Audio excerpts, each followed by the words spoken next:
সমগ্র সৃষ্টিগুলি আল্লাহকে সেজদা দেয়, সূর্য আল্লাহকে সেজদা দেয়, চাঁদ আল্লাহকে সেজদা দেয়। নবী বলেন, সাহাবীরা তোমরা কি জানো সূর্য কোথায় যে ডুবে যায়?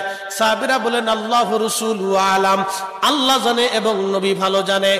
আল্লাহ নবী বললেন, সাহাবীরা রে, সূর্য যেতে যেতে আরশে মুআল্লার নিচে যায় আল্লাহকে সেজদা দিয়া সুবহানা রাব্বিল আলা বলে সূর্য পড়তে থাকে, আর সুবহান রাব্বিল আলা বলে সূর্য তাসবিহ পড়তে থাকে, আর বলে, হে রব, আপনি যদি অনুমতি দেন পৃথিবীবাসীর জন্য আবার আলো নিয়ে ফিরে যাব, আর অনুমতি যদি না দেন আমি আপনার কুদরতি কদমে সেজদায় পড়ে পড়ে কাঁদতে থাকব। আল্লাহ নবী বললেন, সূর্য থেকে আমার রব অনুমতি দেওয়ার কারণে সকালবেলা তোমরা সূর্যের আলো পাও। কিয়ামতের পূর্ব সময় অনুমতি দেবে না, দেবে না, দেবে না, দেবে না।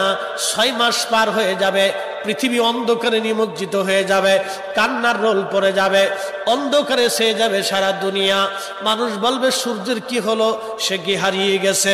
সূর্য কোথাও খুঁজে পাওয়া যাবে না, আলো পাওয়া যাবে না, অন্ধকারে সারা পৃথিবীতে কান্না বেড়ে যাবে। এবার রব বলবে, সূর্য উঠো। সূর্য পূর্ব দিক থেকে উঠার সময় পাবে না, পশ্চিম দিক থেকে উঠা শুরু হয়ে যাবে সূর্য। আল্লাহ নবী বললেন, তওবার দরজা বন্ধ হয়ে যাবে, আর ওই সময় দক্ষিণ দিক থেকে একটা বাতাস আসবে। সমস্ত ইমানদার সেই দিন মারা যাবে, কোনো ইমানদার আর থাকবে না, আল্লাহকে আল্লাহ বলে ডাক দেওয়ার মতো কেউ থাকবে না।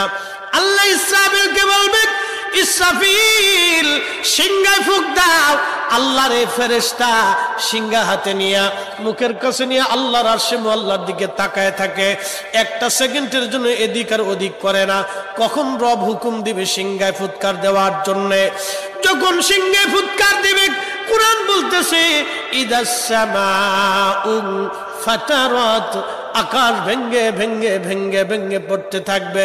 ওয়া ইদাল কাওয়াকিবু তাসারাত, সমগ্র নক্ষত্রগুলি ভেঙ্গে ভেঙ্গে ভেঙ্গে ভেঙ্গে পড়তে থাকবে।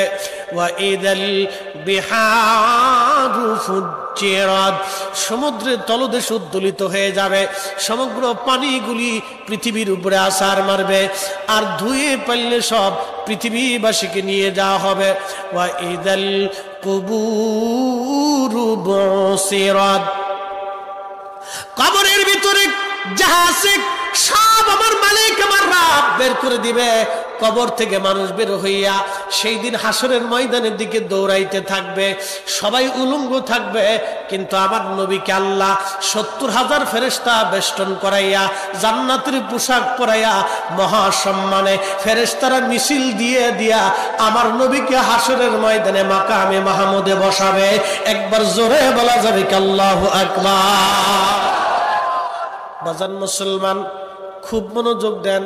হযরত ইউনূস আলাইহিস সালামের কথা বলছিলাম। মাছের পেটের ভিতরে ইউনূস, চিন্তা করলেন মরে গেলাম না বেঁচে আছি, লাড়াচাড়া দিয়ে দেখলেন না বেঁচে আছি, দাঁড়ায় গেলেন খোদার পয়গম্বর, দাঁড়ায় দিয়ে সেজদার মধ্যে পড়ে গেলেন।